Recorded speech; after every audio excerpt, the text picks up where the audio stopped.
Today's episode is sponsored by Astero's cybersecurity services. These days, organizations of all sizes are targets for cyber criminals, disgruntled employees, or even nation-state attackers. Astero's performs cybersecurity services providing expert guidance to help organizations defend against threats and protect their data. Astero specializes in penetration testing, where they perform ethical hacking on networks, web apps, or organizations as a whole, to simulate what an attacker would do and plug the discovered holes before anyone malicious finds and exploits them. Asteros also specializes in vulnerability management, security awareness training, phishing simulations, cloud security audits, compliance readiness assessments, and much more. As technology expands, it becomes easier and easier to run a business, but if your security is not growing along with your company, then you're going to run into problems. If you don't personally have a company of your own, definitely pass this information along to someone who does, because for a limited time, Asteros is offering companies an attack surface audit completely free. Let Asteros discover potential entry points to your network and how susceptible your company or organization is to cyber attacks. To learn more and to take advantage of this essential offer, just go to asteros.com/free. That's Asteros, ASTEROS.com/free. Today's show is sponsored by libertarian conspiratorial fantasy author Jack Casey. Whether you're looking for a 3-book fantasy sci-fi epic of love, death, and dystopian civil war like the Royal Green series, or just looking for a quick, dark, comedic cultural commentary tale about a transsexual slayer of COVID regime vampires, like his latest book, WVW, Jack Casey Books will keep you adequately entertained and pondering the universe to your weird little heart's content. He's the Ayn Rand meets Stephanie Meyer meets somebody who actually writes entertaining books with his own unique little downer-esque flair. Find out more about Jack Casey Books at the aptly named jackcaseybooks.com. Once again, that is jackcaseybooks.com. Ladies and gentlemen, welcome back to the least comfortable show on the web, and a happy 420 to you. Happy, I don't know, Stoner Christmas, Stoner Easter. For those that know, you know that today is actually not 420. If you tried watching the live stream on 420, I apologize. There were some glitches and glams throughout the entirety of the intro, of the whole first, I don't know, half hour of the episode, and then we switched over, and then came back, and then it worked fine. So now I'm left with the ending of an episode, and I need to redo the beginning of it right now. So we're going to pretend like today's 420. We're going to celebrate it, do all that fun stuff together here in the future. Just, it's 420 somewhere, but we're going to get into that and much, much more here in just a moment. Let's kick this intro, and let's get weird. All I ask is, if we have to give these bastards our lives, we give them hell before we do! The tragedy of our day is the climate of fear in which we live. Talking about the Salomon Brothers building collapsing. I would ask the congressman to withdraw that comment and tell us that he didn't really mean that. Half the stuff is what I call nastiness. I don't know what I said. I did not have sexual relations with that woman. The Bible commands that certain people be put to death. Thieves or possesses weapons of mass destruction. 9/11 attacks were carried out by Al-Qaeda. Handle the truth. I remember that with that smoke! We are still here! We have to say yes to social justice.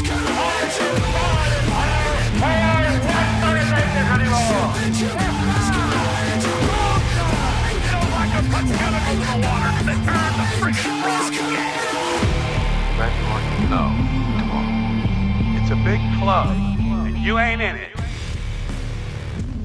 It's a big club and you ain't in it, folks.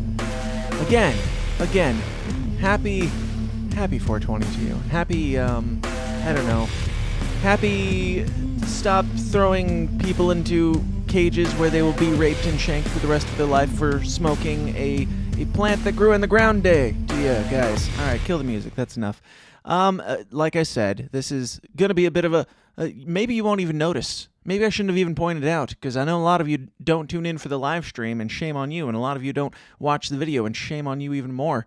But, yeah, you might not have even noticed, but at some point, this is going to switch over to an old episode that I recorded about 24 hours ago at this point. But we're still going to cover all the things that you missed if you tried watching the live stream, all the things that I apparently just told to myself and talked to myself about without even recording because the file was corrupt and all that fun stuff. Anyway, welcome back to the show. This is the least comfortable show on the web. The system is down, where we talk about all the uncomfortable topics, the conspiracies, politics, religion, and everything that's going on in the world, everything that's going on in the news, all the stuff that's happening. We like to just, look out the window, watch the world burn, and share a good laugh at it together. Because as the world ends, what else do we have? I mean, the vaccine didn't work. Laughter is indeed the best medicine and possibly the only medicine left, but I hear it only works on horses. I don't know. It could be horse laughter. Anyway, today's episode is brought to you by yourselves, of course, in the Downers Club. People like Matthew Walrus, Anthony Portillo, Autumn, Danielle, Ryan, Tom, Matt, Gid Kid, Alex W, David Algood, Cole Heffalumps, Lauren something, Brian something, Javari, Joe Kabinski, Derek Evans. I'm trying to hit some of the ones that I don't hit all the time. It's really difficult because it's a lot easier to get into patterns. But if you want to get your name on that list and possibly have it read, probably incorrectly, go on over to patreon.com/the system is down, where you'll get all the bonus episodes of the show, all the after parties. For as little as $5, you can get everything, all of it, now and forever until we get kicked off that platform. But even for as low as $1, that is the cost of nothing these days. There's nothing that costs $1 or less. Dollar Tree is called $1.25 Tree now because there's nothing in our economy left that costs $1. But you can get, with that $1, you can get access to all the after-party live streams as they're happening. So if you want to tune into those and have some fun in the after-party, go on over to patreon.com/the system is down. $1 gets you the live streams, $5 gets you everything.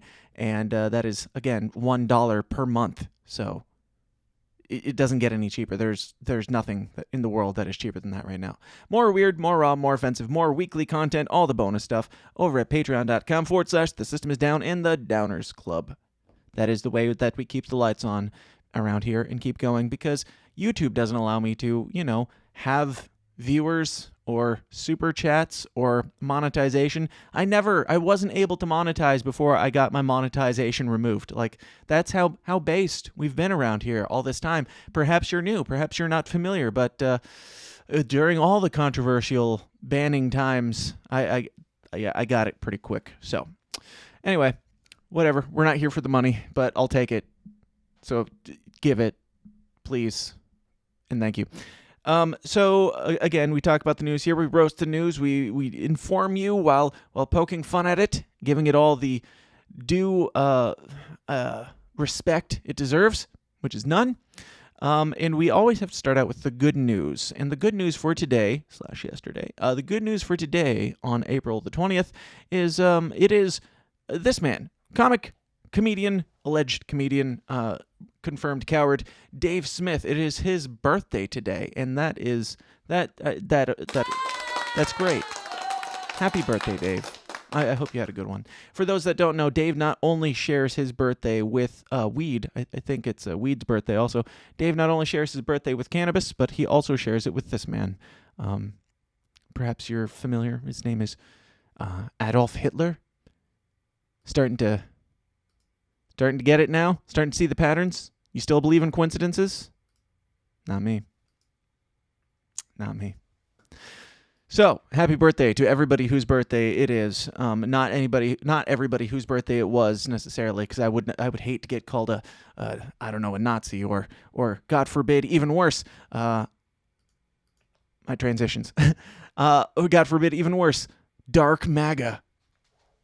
Is there any term that is more offensive or condemning, damning than dark MAGA? Have you heard of dark MAGA?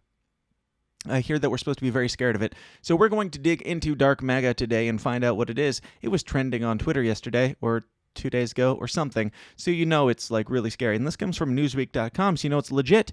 What is dark MAGA? Trump supporters attempt rebrand for 2024.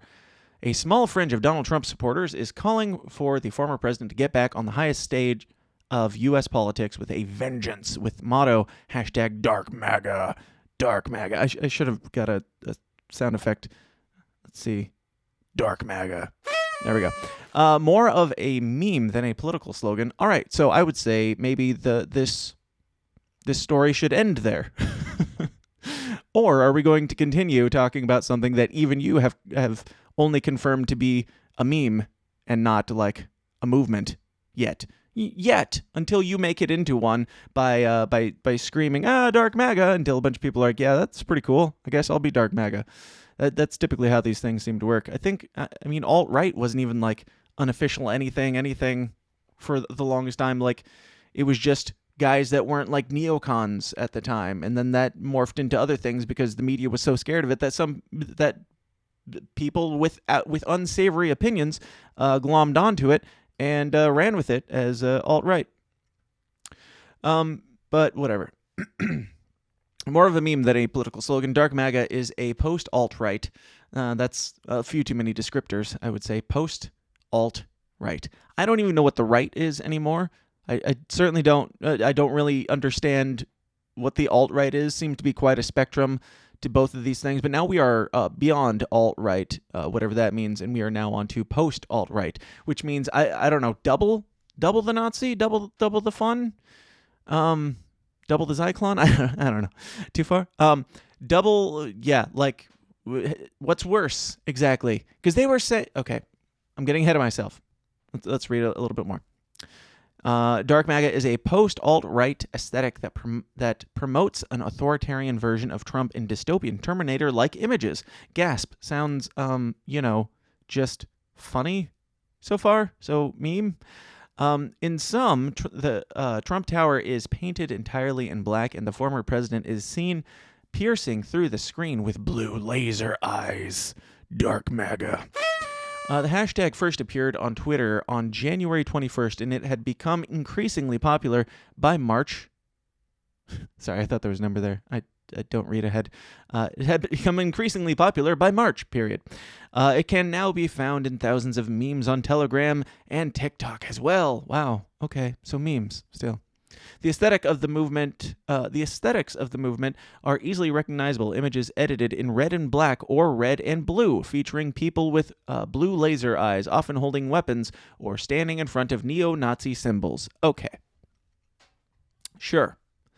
Red and black. They start with that. Images edited in red and black or red and blue. So red and black, obviously, that's scary because when you put those two colors together, like my shirt is red and black, it is, what are they called? Origami, cranes. I'm pretty sure that's probably Nazi colors as well, but red and black is bad. They did red and blue also, which is, as you know, 2/3 of our nation's colors. So not sure the significance, or if there is, maybe they're not even alluding to significance of the colors, but they brought it up, so whatever. And standing in front of neo-Nazi symbols. Now this deserves a bit more explanation for me, personally. I don't know about you, but for me, when you say neo-Nazi symbols, I just don't know what you're talking about anymore. We used to understand what you meant by neo-Nazi symbols. We would have jumped to the conclusion that you're probably talking about a swastika or something to that effect, an actual Nazi symbol. However, we live in a time when Pepe the Frog is a neo-Nazi symbol, according to you folks. We live in a time when the OK hand sign, touching your index finger to your thumb, is a neo-Nazi symbol. Pretty much anything that you guys don't like is a neo-Nazi symbol. So I feel like you should, if you're going to make an accusation such as this, perhaps it would have helped if you, I don't know, included a screenshot? Right-click, save image as? Something. It seems like that would be really easy to do, especially if this is as scary and as vastly widespread and evil as you're making it out to be. Dark MAGA supporters are calling for a ruthless, unforgiving version of Trump to take revenge on his political enemies at the 2024 election. Like, this is a new thing. Like, he wasn't calling for locking Hillary up all these years ago. Yes. And if the roles were reversed, Democrats would be saying, for whoever it was, Joe Biden, getting Donald Trump out at this point, they would be saying, take revenge on your political enemies. That's pretty common in stupid politics.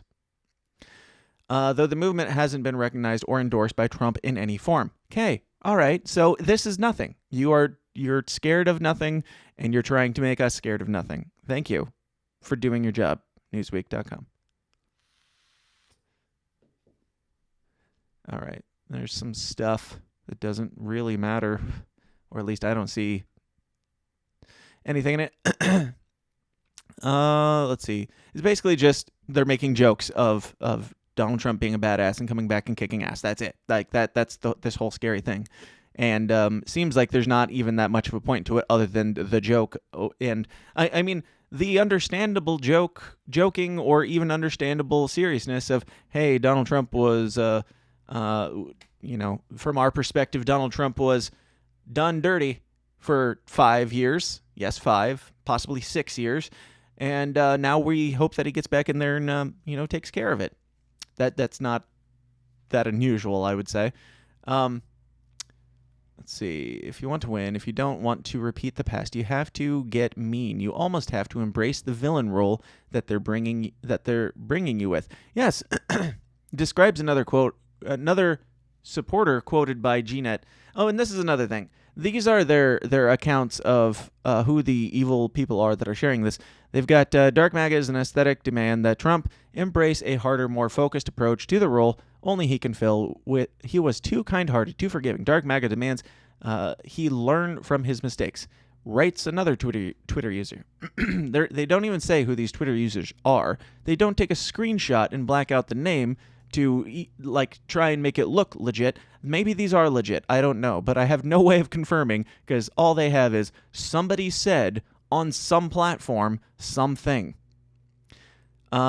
It's the realization that there is no political solutions beyond vengeance, tweets another user. Yes, okay. And how am I supposed to even know that this has anything to do with Dark MAGA or what the context is? Like, such sloppy journalism here. And then this one describes another supporter quoted by GNet. So lots of things from people that aren't even dangerous sounding. Just pissed off people who are like, yes, get Donald Trump back in there and make him pay. Not that surprising. Not too terroristic, but and can't even confirm who it is or if it happened or anything at all. But this is what we should be scared of right now. Behind the movement, there's no single identifiable group. Okay. Or a clear ideology. All right. So what's the problem? Exactly. Many of the messages posted by Dark MAGA supporters incite violence and contain misogynistic and or racist comments. Show them. Show me one. Please. Show me one. And even that doesn't mean that the entire movement is a bunch of evil people. It's funny how that works for Black Lives Matter and Antifa and all that, where if Antifa torches a building or something, they're like, well, that was just that one guy. It's they're not a group, or it doesn't represent the group because they're not a group. But with this, that's perfectly fine. Don't even have to say who they are, and they don't have to do anything, but they are the speakers for everyone. So, inciting violence and containing misogynistic and or racist comments. All right. Okay. Go on. Tell me how they hurt you.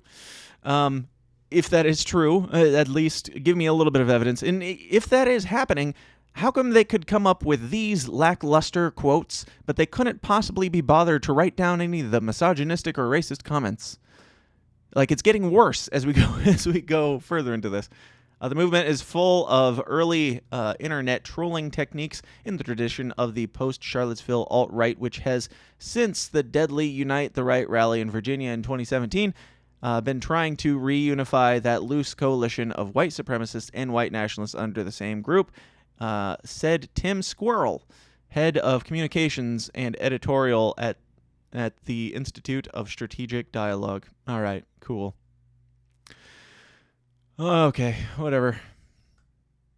So they're attempting to unify all the loose factions, all the racists, I thought they were all racists. Like, see, this is the problem. This is the problem with spending the last 6 years calling them all racists and saying that they're all bad.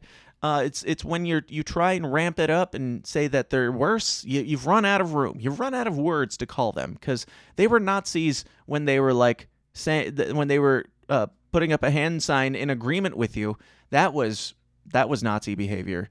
And now we've got dark MAGA, which is, of course, much, much more dangerous. And we should all be very, very afraid, very scared of dark MAGA. But what are you going to call them now? You've run out of words. So that's on you. I don't know. Moving on. What else do we got here? Oh, speaking of terrible presidents, moving on to Joe Biden. Joe Biden, there's always something to say, and it's always the same things. However, when they happen, we got to talk about them. So that brings us to this week in Remembering Biden. And Corn Pop was a bigger big shot. Nazi fags. You ain't black. What a stupid son of a bitch. All right. In honor of the Honorable Joseph Robinette Biden, President Joseph, we're going to take a look at some of the things that happened to him over the weekend, and most of them seem to be kind of, I don't know, hallucinations. I've run out of surprise. I've run out of, I don't know. There's nothing left. It's just like, yeah, he probably is talking to an imaginary person right now, the president of our country, on camera in front of people. You know what I'm talking about. Here it is. This is the Honorable Joe, and he made a friend this week, it looks like. Let's watch. America. God bless you all.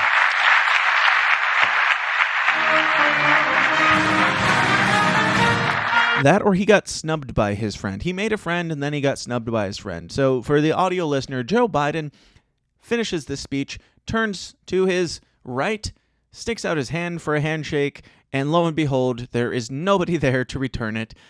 Some people are saying that it's him pointing. It's just him gesturing.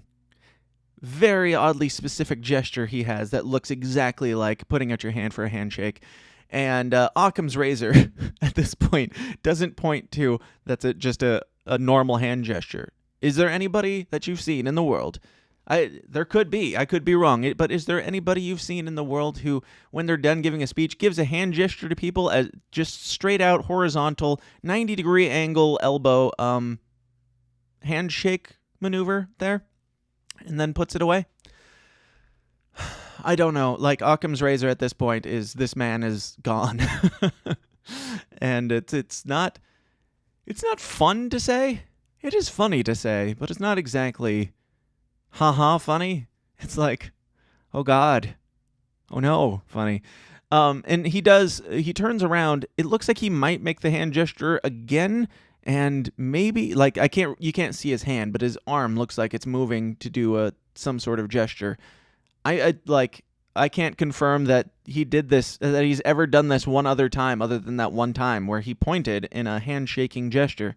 So, yeah, if you've got, footage or evidence of other people, especially Joe Biden, using this very strange gesturing move that looks like a handshake, please send them to dan@tsidpod.com. I think that's it for this one. Let's see.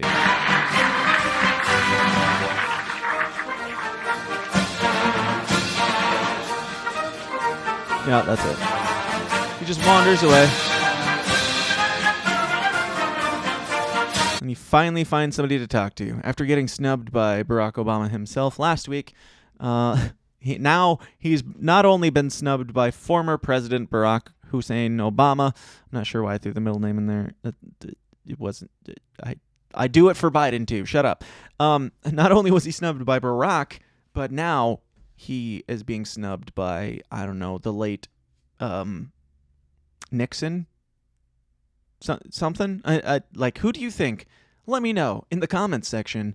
Also, be sure to smash that like button. Let me know in the comments section, who do you think Joe Biden's imaginary friend is? Who does he envision when he gets done giving a fiery Joe Biden speech?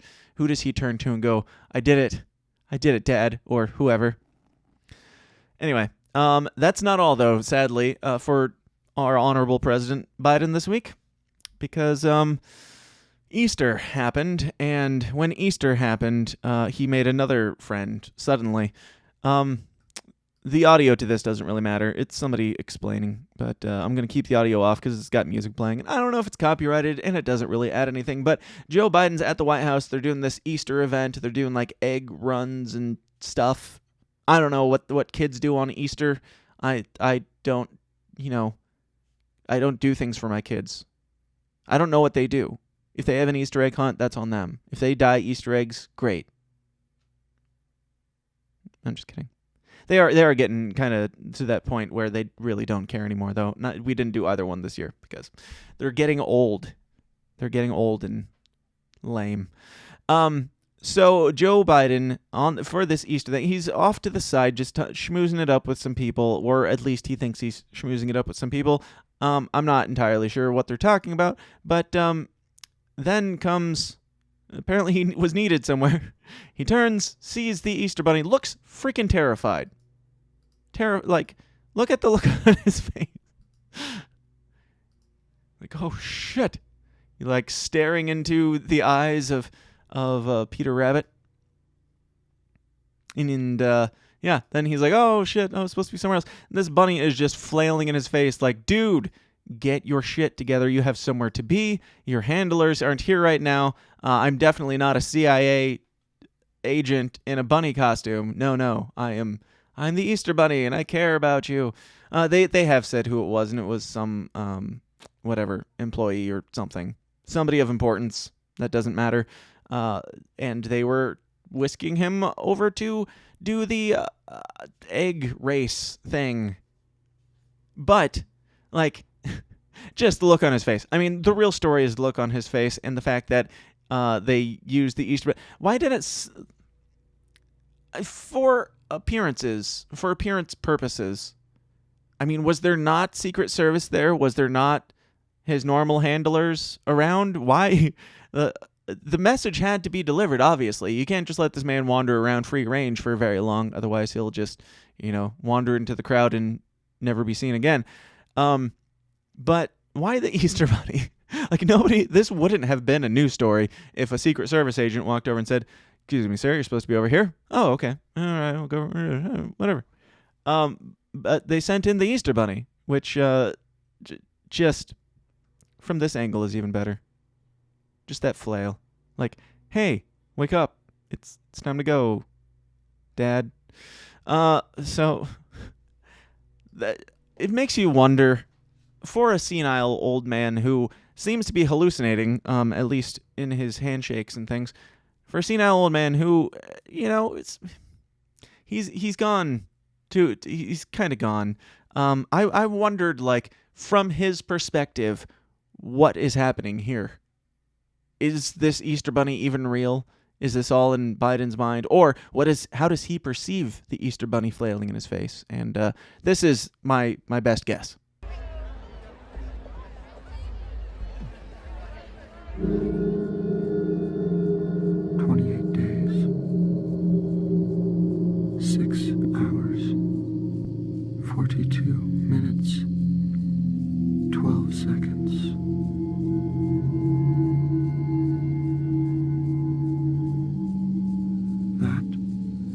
Is when the world will end. Come on, man. Have you guys heard of Matt Miller? He's not only the guy who paints those amazing portraits of all your favorite heroes in the Liberty Movement and in pop culture, but he's also now an official sponsor of this show.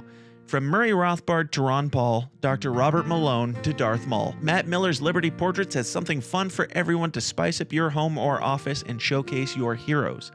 Go check out his incredible work at libertyportraits.com. Grab a print to impress your friends, hire him for a custom portrait, or bring him out to a festival to capture your event in real life in a beautiful and unique way. To find out more, just head over to libertyportraits.com. Once again, that is libertyportraits.com. So, did you guys hear about the TSA? The TSA just announced that masks are no longer required on airplanes, and that comes after a judge voided the whole masks on airplanes thing. And unfortunately, for the powers that be, I guess that's all it takes. I guess that's it. All it takes is one federal judge saying no, and this all goes away. But St. Petersburg, Florida, the Transportation Security Administration won't enforce the national mask mandate on planes and public transit for now, after a federal judge voided it on Monday, according to an administration official. U.S. District Judge Catherine Kimball Mizell in Tampa voided the Centers for Disease Control and Prevention's requirement covering airplanes and other public transit, saying the mandate exceeded the authority of U.S. health officials. Yes, I think that kind of goes without saying, and it's almost like we've been saying this for the last 2 years straight. Hello, Adam Choate. That means the CDC's public transportation masking order is not in effect at this time, and the TSA won't enforce the requirement while federal agencies are reviewing the judge's decision, the administration official said. CDC still encourages masking on public transit. Shocking. Okay, so all that to say, no more masks on planes for now. And I say for now because there's still people that are, no matter what happens, no matter what the evidence is, no matter what the evidence has been over the last 3 years, there are people that want three things very, very much in life. They want masks, vaccines, and lockdowns. They love them. They love them so much. Coincidentally, the people that love them the most seem to be the people that use them the less or are impacted by them the least. But according to NBC News New York, or NBCNewYork.com, so you know it's legit, majority of Americans support mask mandates on planes, public transit, on public planes and public transit, polls show. So 56% of Americans favor a mask mandate on planes, trains, and public transportation, while 24% opposed. For one, I don't know about you. Like, I haven't dug into the numbers or anything, but I'm calling bullshit. Like, you look at some of the videos and things that are coming out, and the pictures and the selfies and all the things. Like, seems like people, for the most part, are pretty much in favor of this thing. They're not that opposed to, the freedom to breathe while being transported through the sky in a space bus. I'm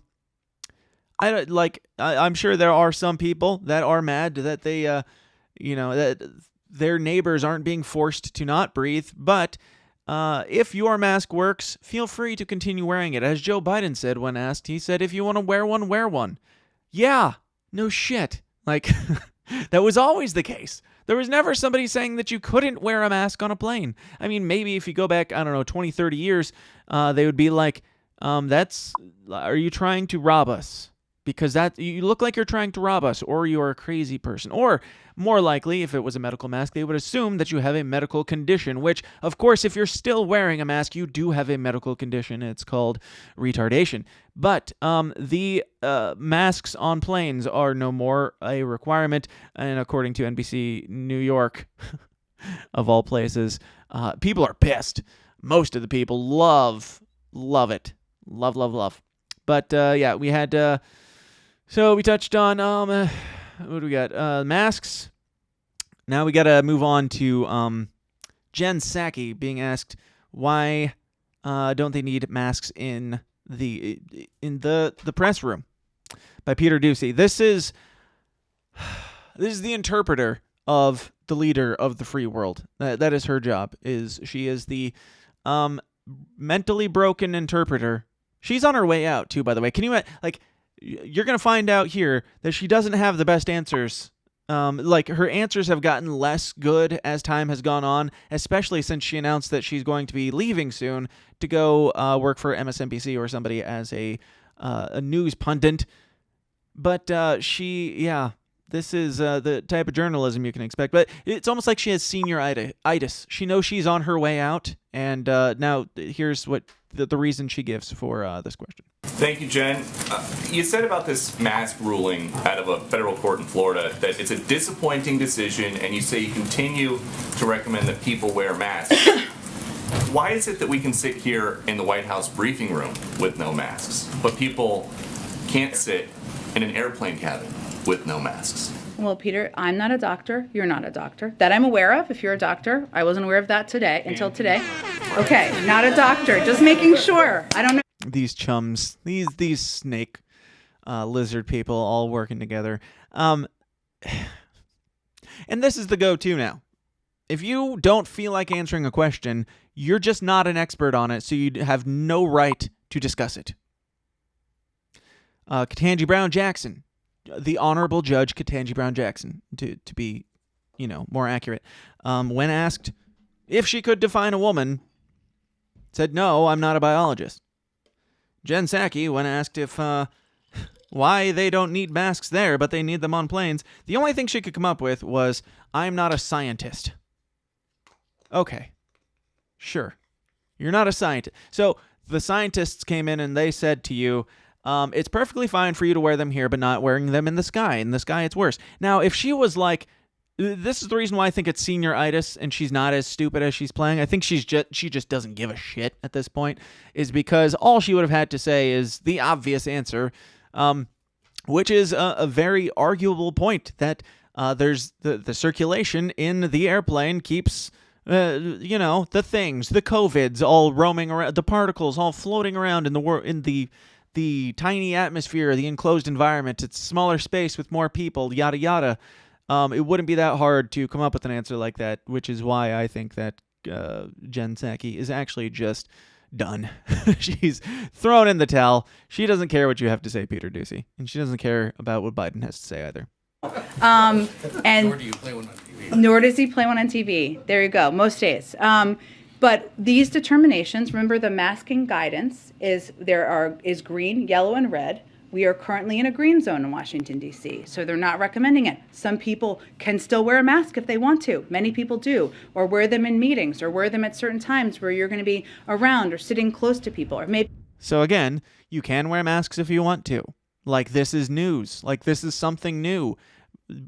Masks existed before COVID, and people wore them if they felt that they needed to avoid risks. This is not new. Yes, you can wear a mask. Nobody was ever stopping you from wearing masks, but apparently there are some people that are trying to sue airlines now because they want to force people to wear masks because they're the ones that are uncomfortable. How about if you're uncomfortable, you don't go? If you're uncomfortable with, like, the way things are normal, like not forcing people to wear certain attire that is arbitrary, if that makes you uncomfortable, if it makes you uncomfortable for other people to not wear masks, you stay home. Because you're already, like, you're taking a risk. You're flying in a space bus. You're taking a bit of a risk already. You have to weigh the risk-reward analysis for flying in the first place, and now you might have to weigh the risk-reward analysis of flying without a mask. Because with or without the masks, those germs, those evil, like, this is not a new thing either.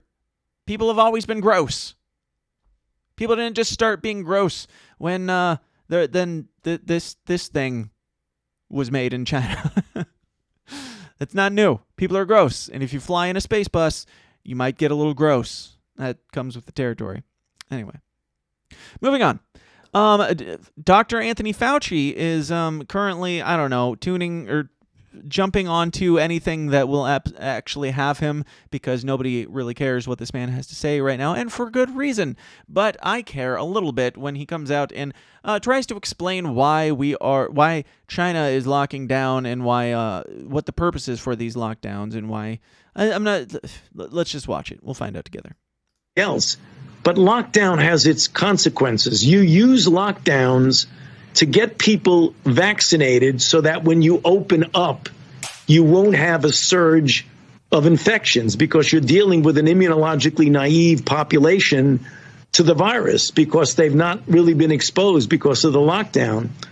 The problem is that the vaccines that they've been using are not nearly as effective as the vaccines that are used in the United States, the UK, EU, and other. So let's break that down.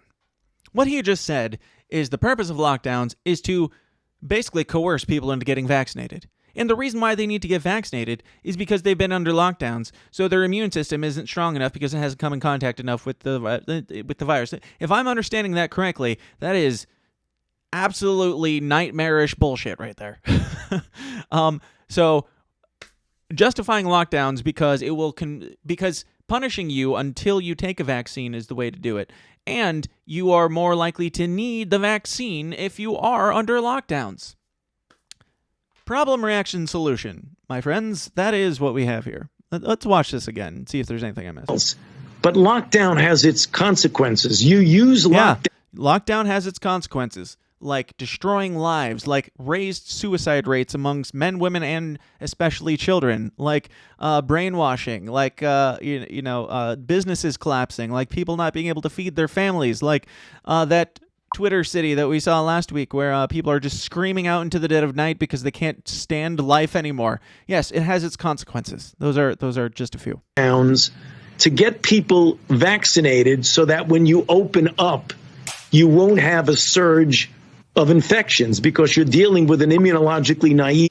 Yeah, Adam Choate makes a good point. He says there weren't even vaccines in 2020. So why did we have the lockdowns?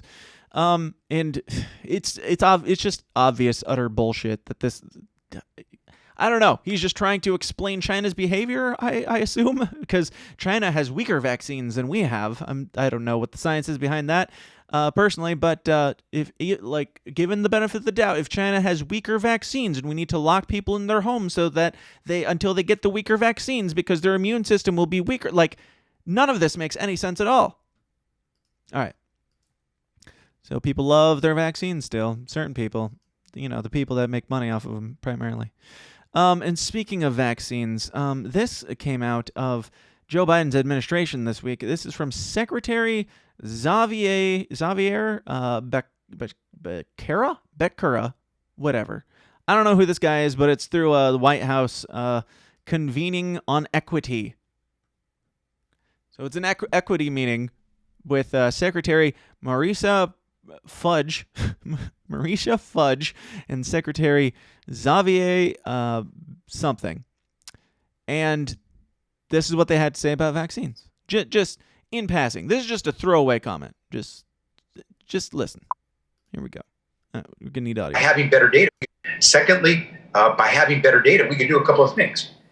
Vaccines. A year ago today, by the way, we know that vaccines are killing people of color, blacks, Latinos, indigenous people at about 2 times the rate of white Americans. So on vaccines... Did you catch that? Did you catch that subtle slip in there? It wasn't that subtle. It's like, oh, and by the way, minorities are dying at twice the rate of white folks when it comes to vaccines. He didn't even say dying of. He said vaccines are killing twice as many of them. His words, not mine. His words. Last year. Sorry, YouTube. I know you love me, but I'm not the one saying it. I'm just giving it from the horse's mouth. If you don't like the mirror, if you don't like looking into it, then that's on you. We saw that about 2/3 of white American adults had received at least one shot of vaccine. That was just barely over 50% for Black Americans and Latinos at that particular time. So again, we've got to work. Today, a year later, over 80% of white American adults have received at least one shot. Over 80% of Black American adults have received at least one shot. Over 80% of Latino Americans have received at least one vaccine shot. Okay, so I think he's bragging about how many vaccines they've gotten people to take right after this aside here of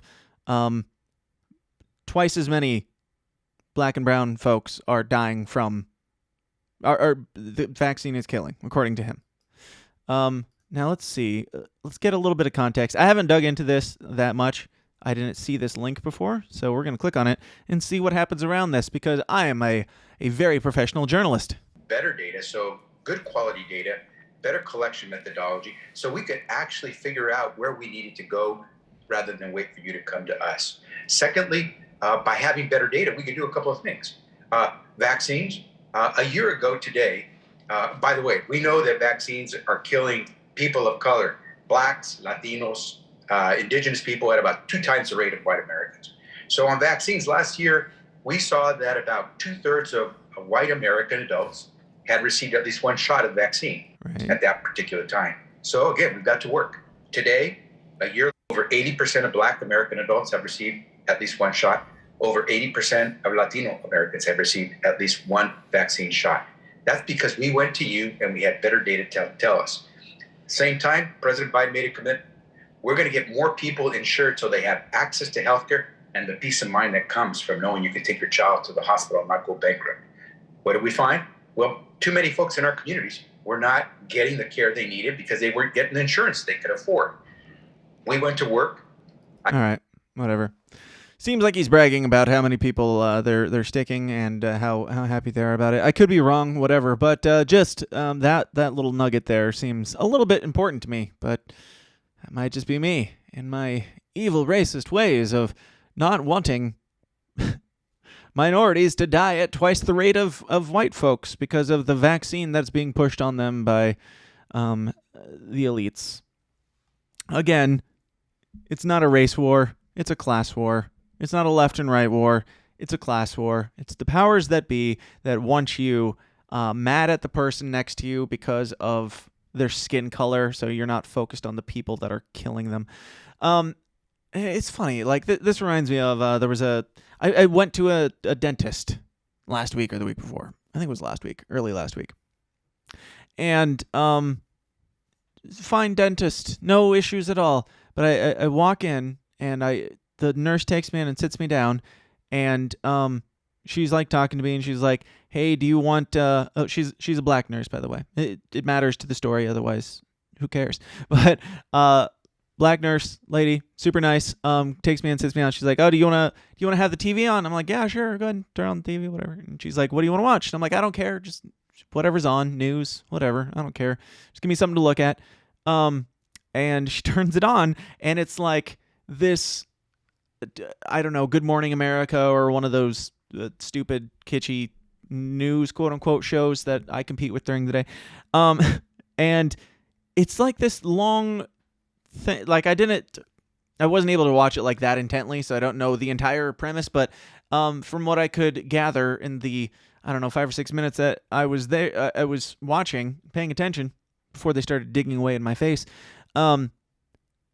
it was something about, like, how black female doctors, like, people don't respect them. Like, it was super weird that just happened to be on right then. Like, there was just a part of me that's like, I can only imagine, if I was her, I would feel uncomfortable that I just turned on the news for this white dude, and it's just talking about how white people are judging black females in the medical field or whatever. I'm like, obviously I don't care. And now we've got the media that's like, it's trying to make us care about this situation. Like, I want to just ask her, like, does this feel weird to you? Like, isn't something a little off here? Doesn't it seem like they're trying to make you not like me and me not like you? I like you. Fix my tooth. That's all I care. Like, can you do the job? That's really all I care about. I don't know. It was just weird. It was weird. Now, I'm sure that there is a lot of discrimination in that field and everything, and it goes the same, like if there's a white dude who's like a nurse or whatever, he's going to get shit too.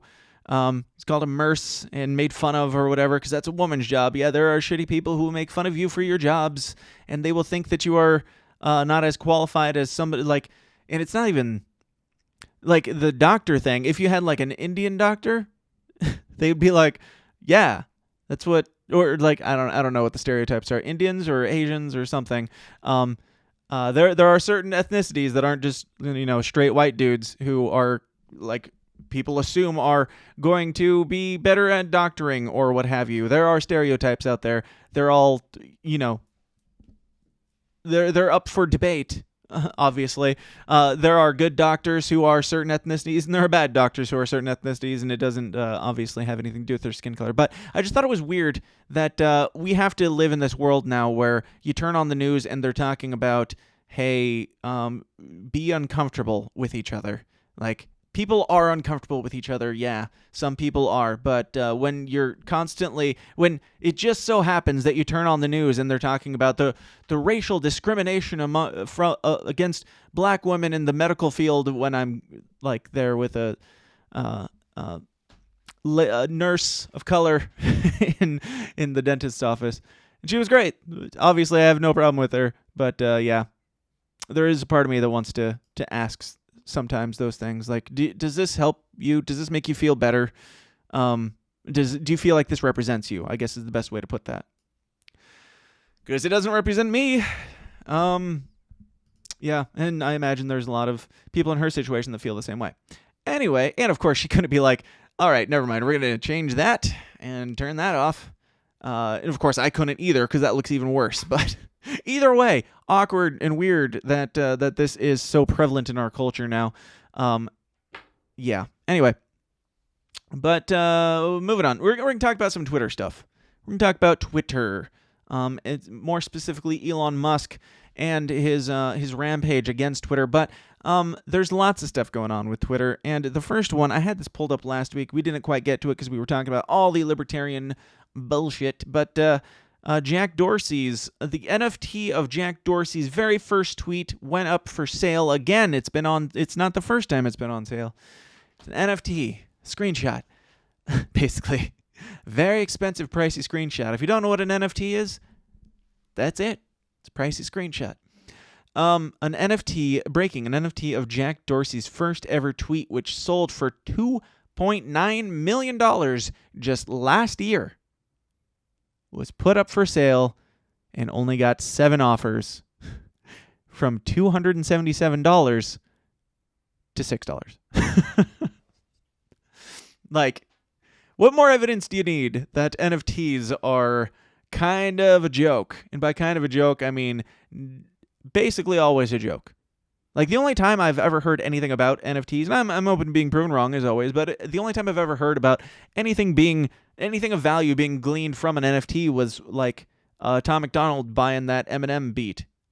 Because that's something that has like real world application that isn't just a screenshot with a certificate of authenticity or something. But what more evidence do you need that it's all a sham? You got, we talked about it a while back, Paris Hilton and Jimmy Fallon. They were like, hey, look at these boring monkey pictures that we purchased. Oh, that's cool. You've got a boring monkey. I've got a boring monkey. I feel like it represents me because I'm boring.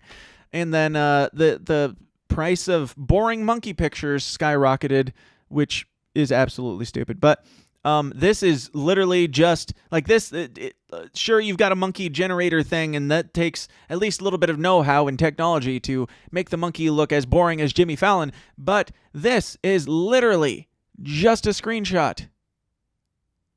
And who sold it? How do we prove its authenticity? Like, what makes this screenshot better than my screenshot? And if you show a picture of your NFT, aren't you just giving it away? If I do this, let me see. Save image as, and boom, I am a millionaire. Certainly tomorrow. I just need to go print out the certificate of authenticity. But $2.9 million last year. Now it's upwards of almost $300. Not $300,000. Like, the amount of the decrease in value of this is almost as bad as Disney, Twitter, and Netflix as of late. Thanks much in part to Elon Musk, which we're going to get to. But just felt like sharing that because, good Lord, avoid the NFT stuff unless you really know what you're doing. Because, again, there's probably some ways to get value out of it. And I know that there's, like, famous artists and stuff who are, like, selling specific art pieces, their specific things. And even that, it's like it only has value as long as people want it. If nobody wants it, then just like anything else in life, it has zero value. And it's a lot harder to convince people to want a $2.9 million screenshot of a Twitter post. Anyway, Elon Musk, the very dastardly and very wealthy Elon Musk, has offered to buy Twitter for $43 billion. Now, I've talked about Elon Musk a lot in the past, and I have my love and my sneaking suspicions and skepticism of the guy, not just for his, like, I don't know, hokey-looking NASA footage and stuff like that, or SpaceX footage, I should say. Also for Neuralink is a little alarming, or, him saying on Joe Rogan, I wish that we had avoided, I tried to warn them about AI taking over and this and that, but it was too late. And now he's like, AI is taking over and I'm putting it in your brain. I don't know. It's just, if I take off my tinfoil hat and set that aside for a moment, I can look at Elon Musk and be like, the dude's just kind of throwing caution to the wind and saying, fuck it all, I'm going to do the craziest, most weird and amazing things in humankind. And it is possible that the Neuralink could be very beneficial to people regaining limb functions. That is essentially the idea that they're supposedly shooting for, is just to make people's limbs work again that couldn't, and stuff like that. Medical stuff. Of course, if you make anything, if you have any ingenuity and make something new, and it's technological especially, it's going to be used for two things: war and porn. That's it. It's a matter of days before it's turned into one of those things. Sometimes both of those things. But Neuralink is going to be used probably for both of those things. Probably, within our lifetime, which is a little bit unnerving to me. Anyway, so Elon Musk is this crazy billionaire dude, and he does all these crazy things, but I do have to tip my hat a little bit to him as of late, because he's, pointing his terror in the right directions. This one being offering to buy Twitter. So he has, we talked about it, I think, a couple weeks ago. He has, the highest stake share in Twitter right now with 9 point something percent. Maybe, yeah, I think it was 9 point something. And now he is trying to just flat outright buy Twitter and allegedly give everybody freedom of speech. And that seems to be his motivation here, is to just make it the open market of ideas and the town square, whatever, of the internet, which Twitter gets a bad rap, in my opinion. I think that Twitter is trash, but it's since I've gotten into Twitter and gotten away from Facebook, it is trash still, but I find it to be less trash than Facebook and YouTube as far as how it works with its users. Yes, it has kicked off a lot of big names, and it kicks off my friends all the time. I don't know. It just seems less personal, and it kind of helps me embrace it a little bit more. I know that sounds bad, but Facebook, it's I spent a lot of time debating with people and getting into these deep conversations on Facebook, only to waste an entire day having what was on my part a good faith debate, and only to be met with screeching and nothing, and or long drawn out paragraph debates and stuff, which I think is just it's a massive waste of time. Twitter is the same kind of waste of time, but it's a waste of time that you can step away from easier because of the smaller amount of words, and it's easier to just direct your comment at a certain person and then go about your day. I don't know what it is about Twitter, but I do like it more than the others at this point. They're all trash, though. I hope that Elon Musk does succeed in buying up Twitter for $43 billion. He's got FU money, to say the least, in order to even be able to make that proposition. Of course, as soon as he did, everybody started screeching and flailing and freaking out, including the what was it, the royalty, the Saudi Arabian royalty or something. All right, let's read a little bit and we'll find out more. Close that. Elon Musk offered to buy Twitter for $54.20 a share in a filing published Thursday, saying the social media company needs to be transformed privately a little over a week after revealing 9.1% stake in the company. Musk's offer values Twitter at about $43 billion. I invested in this is a quote. I invested in Twitter as I believe in its potential to be the platform of free speech around the globe, and I believe free speech is a societal imperative for functioning democracy. Musk wrote in a later in a letter sent to Twitter chairman Brett Taylor and disclosed in its securities filing. Twitter share... where'd you go? Where'd you go? Don't move my stuff. Twitter shares closed down 1.68% on Thursday. Tesla stock dipped more than 3.6% on the news. According to Musk, blah, blah, blah, blah, blah, blah, blah, blah. So he's trying to buy Twitter. He's trying to buy Twitter, and people are freaking out on both sides.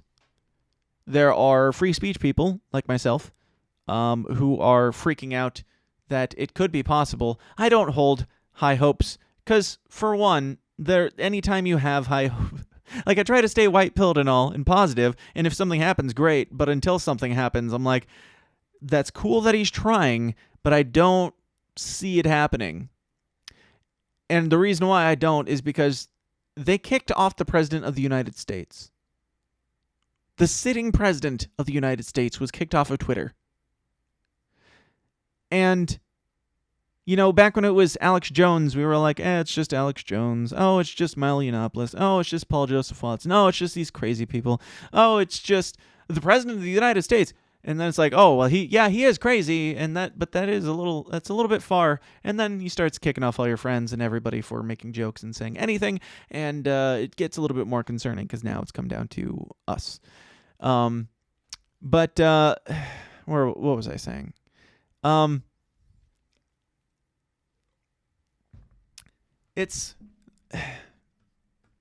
hope that he does. I hope the best. But I don't think that there's anything that's going to keep them from, like, I think they would rather throw away the company than let Elon Musk have it at this point. And they're showing that. There's this poison pill going around that they're talking about where they're basically going to tank the company. If Elon Musk gets too close, they're going to tank the company. They've rejected his offer, which could be, what's the word? I don't know. They're doing things against their shareholders, basically, against the will of their shareholders and what's best for the company. If Elon Musk is actually offering more than the company is worth, then it would be in the best interest of the shareholders to have a say in whether or not they sell everything to Elon Musk and then, make bank. And so that all led me to post this last week, which broke my brain, if you didn't notice, and broke everybody else's brain in the process. But I posted, after all this news was coming out, I said, Elon Musk threatening to buy Twitter is the worst attack on our democracy since January 6th. Now, you guys get it. Right? I get it. You get it. Lots of people get it. But this tweet blew the fuck up, and it's not because people thought it was a funny joke. I'm pretty sure. Because if you were following, this is the first time I've ever had to turn off notifications for a tweet in my life, in my existence on Twitter. It got to the point where the next day I came back, and it was still just flooding in, and I'm like, I can't even see the notifications for things that I've posted more recently because it's just this endless wall of people screaming about how stupid I am, about how much of a crazy, stupid, liberal communist I am. So here's the impressions at 359,000 and 5,311 likes and all that fun stuff. Let's read through a few bits of this. It's endless, the amount of people. Oh, Muddy Waters Media, I'm pretty sure that was Matt who jumped in. It might have been Spike who jumped in to join the fun. But I went through and I responded for the better part of the day. I responded to every single comment that came in with just yeah, what an idiot, and yes, agreed, or whatever. Like when they're saying this is so stupid, it has to be satire, right? And I'm just like, there would be no way of knowing. So I did that until I got blocked. Twitter blocked me for posting beyond the daily limit of posts on Twitter, which, much to my surprise and to anybody else's surprise that I shared it with, is a thing. Nobody knew. Apparently you can only post, I'm pretty sure it's 2,500 tweets in a day, which means I broke it. I went too hard and I broke it. But yes, everybody's... So there's some people who said January 6th was literally worse than Hiroshima and Fukushima. Obviously those are those are sarcastic as well. And yeah, so whatever. I'm not going to go through all these or any of these because it's just an endless amount of people saying how stupid I am. But just know that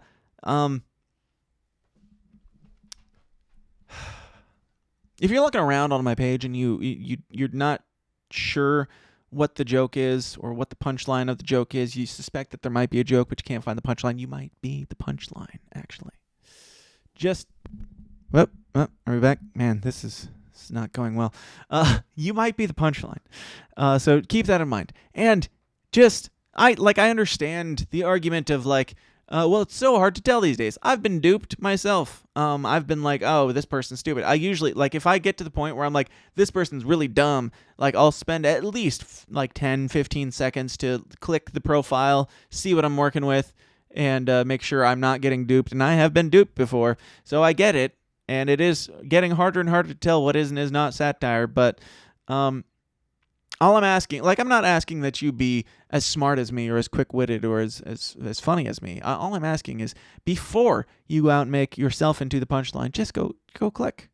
All it would take is reading my bio, I'm pretty sure, on my Twitter, or at least scrolling through a tweet or two. Just do that. Of course, I know you're not going to because you're not listening to this right now because you couldn't possibly be bothered to do that little bit of work, so I doubt you're here listening to me ramble about how great I am right now either. Anyway, it was a fun time. It was a real fun time, and it's always fun to, poke fun at both sides. Because, after that, after I did that, and I've made that joke before, swap out Elon Musk threatening to buy Twitter with something else. I've made multiple jokes of, is the worst attack on our democracy since January 6th. And as somebody commented, or they quote tweeted me and said something like, anything that ends with the worst attack on our democracy since January 6th is a fucking joke or something like that.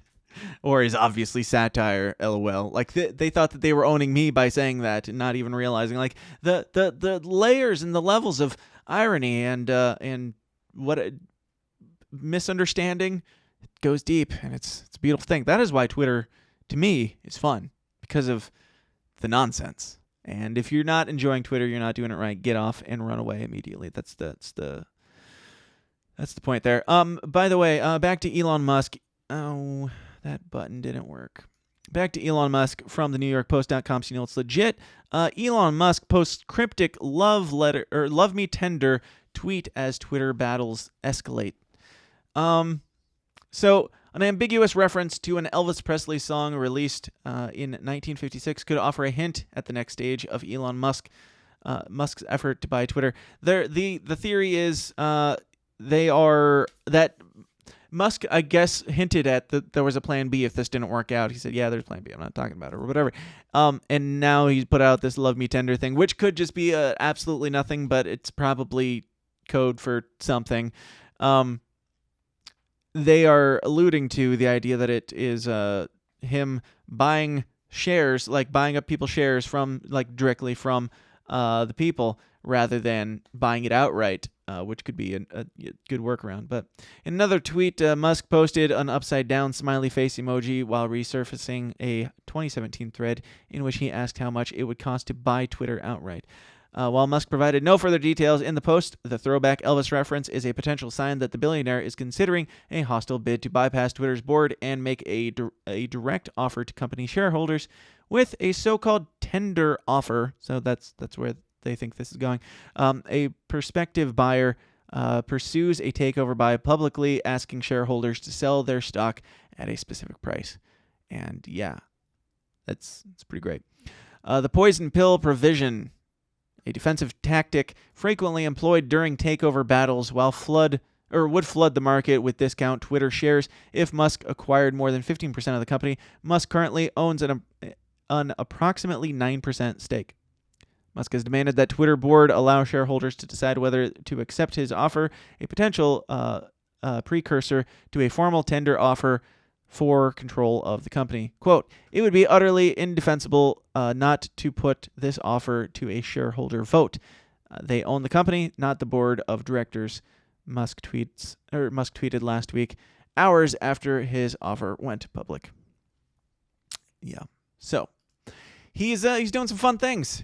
He's being a greedy capitalist in all the best ways right now. And I still have my concerns about the guy, but hey, when you're right, you're right, and I'm gonna give it to him on this one, and wait and see what happens. But as was mentioned from CNNBusiness.com, so you know it's legit, or CNN.com, Twitter's board put up a defense mechanism against Elon Musk. Here's what he could do next. This is basically the same thing.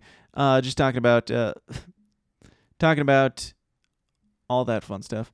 The poison pill plan, detailing in a filing with the Securities and Exchange Commission on Monday, will remain in place for nearly a year and will be triggered if Musk or any other investor expands his stake in the company to 15%. He currently owns around 9% of the shares. It would give all other shareholders the right to buy one additional share for each share they own at a discount, while other shareholders executing their rights to buy new stock under the plan would have to pay $210 for each new share they purchase. Musk, on the other hand, Musk or another hostile investor, hostile, I like how they use that so loosely. What do you mean by hostile? Does that just mean like rich? Like more good at their job of investing? Because that would be all this is. That's what hostility you're describing. Would have to pay $420. Twitter's team proved Musk isn't the only one capable of spicing up a serious corporate standoff with marijuana references. Yes. Now eyes are back on Musk to see how he might respond to the board's defensive measure. And like I said, he's already... Nope, we don't need that back up. He's already come out and talked about how it would be basically illegal for them to tank the company and screw over all their shareholders rather than selling to him. All right, so that's that. Elon Musk also came out and attacked Netflix over their subscriber loss because, as I mentioned earlier, Disney is tanking for all their woke nonsense. Netflix is tanking for all their woke nonsense. Twitter is tanking for all their woke nonsense right now. Look at the stocks. They're not doing great. They're doing about as great as not even Biden's approval rating. Let's say Kamala Harris's approval rating. Like really, really bad. This comes from Daily Beast and news.yahoo.com, so you know it's legit. Elon Musk attacks Netflix over subscriber loss, says woke mind virus is making Netflix unwatchable. And yeah, that's pretty much the story, because this is what the news is now. And he's not wrong. Like, you look at all this stuff from, like, cuties to all the new... What is it? The Abercrombie and Fitch thing that's like demonizing the company because it wanted their models to be fit, basically, is what it sounds like. And they're making it into a racial issue as well. They've got lots of all the woke stuff. Big Mouth, I think. Personally, as a libertarian, you can make your animation however you want, but don't mind if I call it gross when it's sexualizing children in some ways. That's all. Not my cup of tea, personally. Is it yours? If so, ew.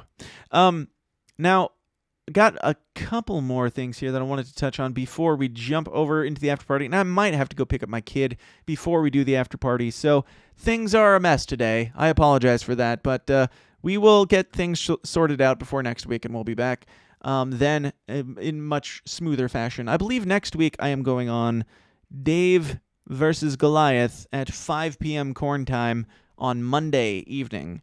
And I'm also working on getting Eric Raudcep's opponent, Joshua Smith, the great Joshua Smith, who has my personal endorsement, Joshua Smith for vice chair.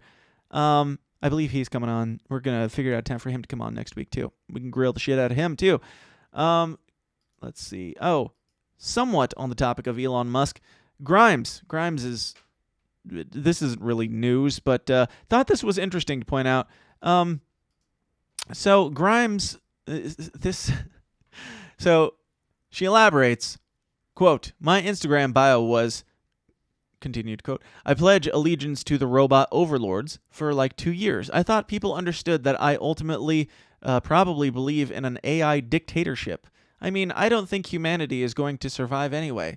We're fucked. I think AI is the the natural evolution. It's just like we killed the fucking Neanderthals, and now they're going to kill us. I don't think democracy really works.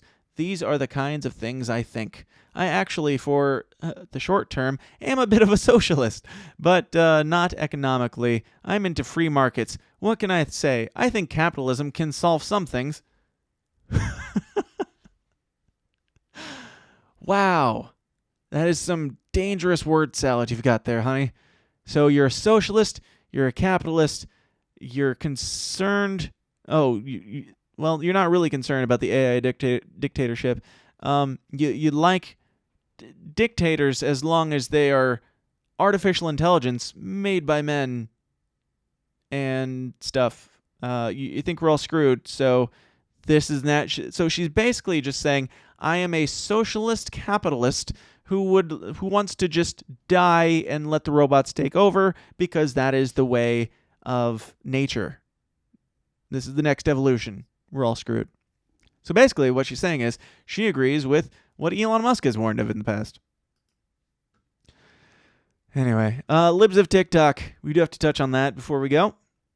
Libs of TikTok was doxxed. If you're not familiar with Libs of TikTok, they basically, it's this evil account that goes onto TikTok and takes videos of crazy people and shares them. Just shares them.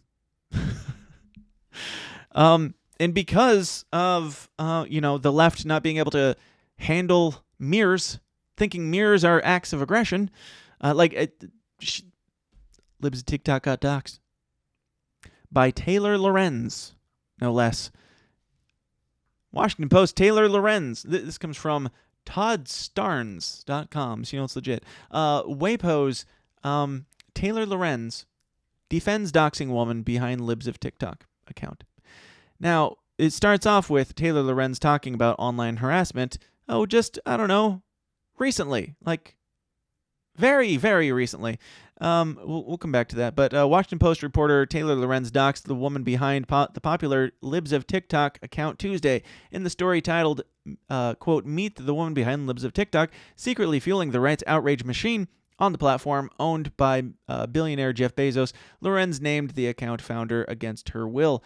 Libs of TikTok has been exposing the left and gained a massive following just by simply sharing videos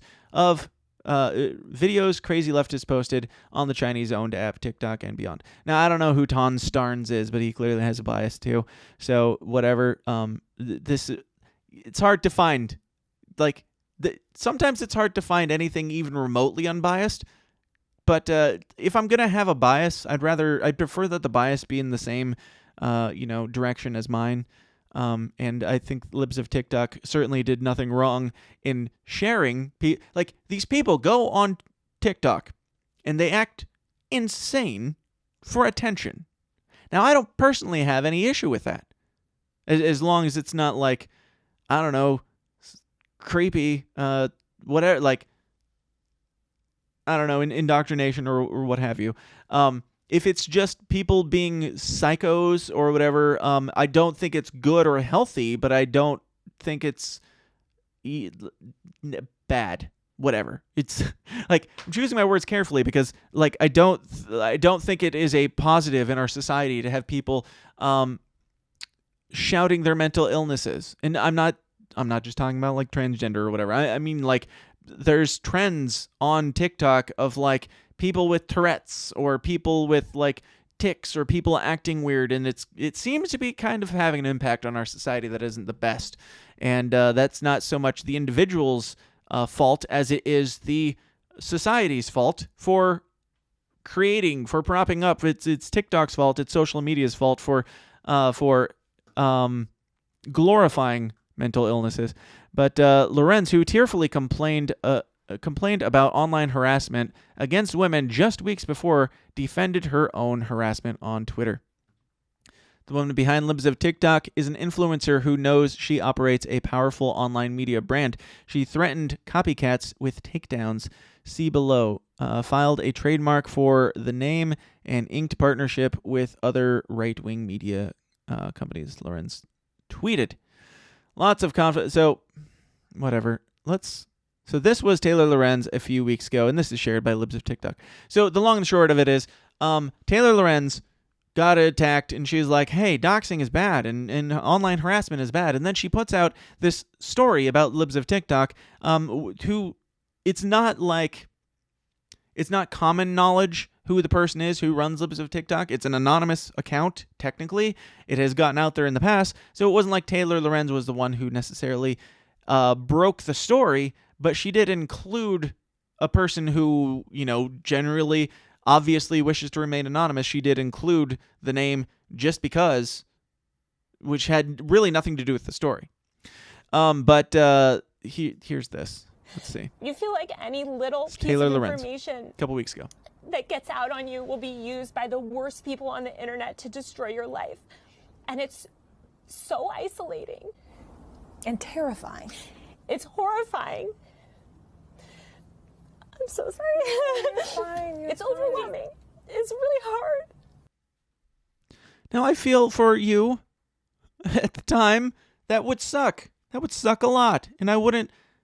I don't know much about this person. I don't think I would wish ill on her in this moment where she's getting attacked. I don't even know what she was getting attacked for. But for her to turn around a couple weeks later and do the very thing that she's bawling and sobbing about really takes some of the wind out of my empathy sails, frankly. Taylor Lorenz in the past has said, if your segment or story on online harassment leads to even worse online harassment for your subjects, you fucked up royally, and you should learn how to cover these things properly before ever talking about them again. Wow. And that's from April 3rd, 2022. Jeez. This month. How can you be so dumb to think that she knew what she was doing? She knew what she was doing. And online harassment is such a misnomer. I think it's a huge problem because harassment is a tool to silence people, especially women and people of color or people from marginalized identities, for speaking out. And there's a very intentional goal behind it. It's obviously it's death threats and all of that and rape threats on the daily. And it's not just Twitter, it's every single surface, right? My cell phone number getting out there, people calling, people harassing my family members, stalking me, all of that. Wow, that's crazy. How could anybody do that? That's gross. Let's see. Going back up to this article. Lots of comment about the harm, blah, blah, blah. See, they actually even get into the meat of this story. It's just a bunch of stuff. Lorenz justified doxing her because the account, quote, has become a powerful cross-platform social media influencer, spreading anti-LGBTQ plus sentiment and fueling the right-wing media's outrage machine. So what you're saying is you justified it because you disagree with them, because you don't like what they have to say. And I don't follow Libs of TikTok that closely. I find it to be a good laugh on occasion. I would assume that they're probably right-leaning because of the entire premise of their platform. But from my experience, really all I've seen from Libs of TikTok is just sharing people's stuff. And again, these are people that... This is the train of thought that I got off of earlier. These are people who are flailing for attention. They're crying for attention. And I don't mean that just in a derogatory or condescending way. I mean, these people clearly are lacking something in their life to be going to these lengths to beg and plead for attention on the internet. And all Libs of TikTok is doing is giving them attention. Now, you may not like the platform that's giving you the attention, but from what I've witnessed, it's usually not even commentary from Libs of TikTok. I hate that name. It doesn't roll off the tongue well. But it's not even commentary. It's just, look at this. Look at that. Look at that. Now, if their friend was doing that, they would love it and they would feel like they would get all the warm fuzzies inside that social media brings to your cold, dead heart. But if Libs of TikTok shares it, that is an act of aggression because, as I said, mirrors are dangerous when you can't handle it, when you can't handle what you look like. But, spreading anti-LGBTQ sentiment and fueling the right wing. And that's the thing. It's what is anti-LGBTQ sentiment? There might be, I don't know. Like, I'm not saying that they don't spread anti-LGBTQ sentiment, but define anti-LGBTQ sentiment at this point, because if you don't like kids 8 years and younger being taught secretly at school about sexual orientation and behind closed doors, if you don't like that, then you're anti-LGBTQ. And if you point that out, then people instantly call you a homophobe, and you're whatever. You're slandered as somebody who's afraid of these people. But that's all it takes, and that's why it's hard for me to take this seriously at all, because words have no meaning anymore, and that's kind of the goal, is breaking down of society. So this is bullshit. This is all bullshit. Libs of TikTok did nothing wrong. To my understanding, slandered nobody. Just shared and exposed or showed what these people are talking about, and you don't like it. You don't like what it looks like when you put you and all your collection of crazy people together in one place. It doesn't look good, and you don't like to be lumped in with that. Okay, well, stop doing it. It's like, stop begging for attention on the internet, and then you won't have this issue. Taylor Lorenz, reporters make phone calls, send messages, show up places, and knock on doors when reporting out a story. I reported this story out extensively using every tool I had to ensure I had the correct woman. Yes, that's not the issue. It's not, the story isn't doxing this person. Your story is I don't know. Well, I guess that technically is the story. It's meet the woman behind this, but is that even a story? Is that a story at all? That you found it on the internet and you made sure it was true, and now you're talking about, like, I don't think it's that big a deal, frankly. I think doxing in general is just a shitty dick move. Whether you're a journalist or just some random person on Twitter, but especially if you're a journalist. And especially if you're a journalist who just was crying about getting doxed 2 weeks ago on the internet, or getting bullied, or getting harassed. Whatever. I don't care. I'm not a huge fan of either of these people, so it is what it is, and it'll be what it'll be. Now, speaking of TikTok, I'll leave you with this, and we'll take a short break before we do the after party. If you're not in the Downers Club, go get in there now. You'll have a little bit of time to do so, but I have an entire schedule for the Downers Club. We're going to talk about some Ethan Klein. We're going to talk about some crazy woke prayers. We're going to talk about Will Smith and Jada Pinkett rumors and all sorts of fun pop stuff. Oh, Ezra Miller is assaulting people again. You might think I'm talking about the article that I had pulled up last week to talk about, but no, it's another one, because he is above the law, and probably still going to be in a Warner Brothers movie. But I'll leave you with this. If you're not familiar with Libs of TikTok, I'm pretty sure a lot of what this music video came from Libs of TikTok. So it'll just give you a nice little palate cleanser and a way to help you understand what it is we're talking about here. This is Out of Your Damn Mind by 5 Times August, who has been on the show. Go back and find it if you haven't seen it yet. Had a wonderful interview with him. And yeah, we'll leave with this. We'll jump over. I got to go pick up my kid, and then I'll come back and check the link. It's in your Patreon already. It's already in there. But keep the tab open, and we'll be back in maybe, 10, 15 minutes, something like that. But here's this. Thank you guys for bearing with me today. I know it's been a rocky one. It's been a little bit rough. But hey, that's life. Sometimes the internet works, sometimes it doesn't. And again, it wasn't even my internet this time. It was, I think, the program just having a connection issue with the internet. So, or maybe a connection issue with YouTube or whatever. So hopefully everything's good, and hopefully this wasn't too much for you to bear through. And hopefully, I don't have to do a whole bunch of editing in the aftermath of this. So thank you guys for hanging out despite all the technical issues. Please help me out by joining the Downers Club and hanging out in the after party in a moment. And again, all it takes is $1, and you can come hang out in a bit in the after party live. And $5 gets you all the stuff at patreon.com/thesystemsdown. Question everything. Stay uncomfortable, guys. I will talk to you probably Monday, if not sooner. That's that. This is 5 Times August. Out of Your Damn Mind. Libs of TikTok. Encapsulated in a song. The victim wanna be the hero, looking like a miserable, confused weirdo. Think you got it figured everybody else when you don't even know yourself. All your selfies ain't no revolution. They're slowing down our evolution. I suppose I need to apologize, and if I don't, you hope and wish I'd die. Oh, cool, another rule made up by a teenage rebel who loves big tech, big farm, big gov, big laws. Gonna talk about it on their new blog. You've gone out of your damn mind, kid. Nobody cares about what you want. So you cry, not true, I'll fact check you. Getting your opinion approved by some desperate, faceless, nameless, brainless intern writer for the fake news. Hey, you're out of your damn mind. Nobody cares about what they say. Oops. Yeah, I keep clicking onto the wrong screen. There's that. What do you say? What do you say? What can you say that's nice anymore? You guys, be nice, be loving, be a loving person.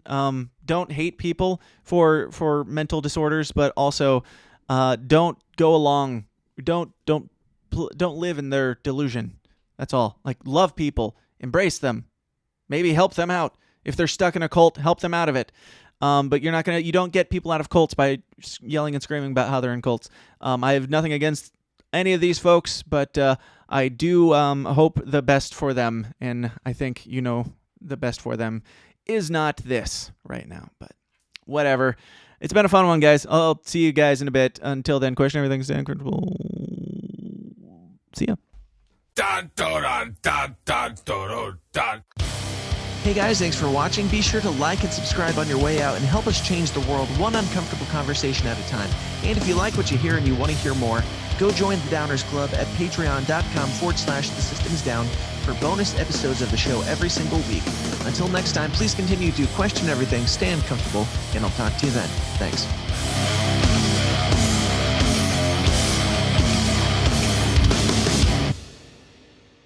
This has been a Goulash Media production. GoulashMedia.net. This concludes our broadcast day. Click.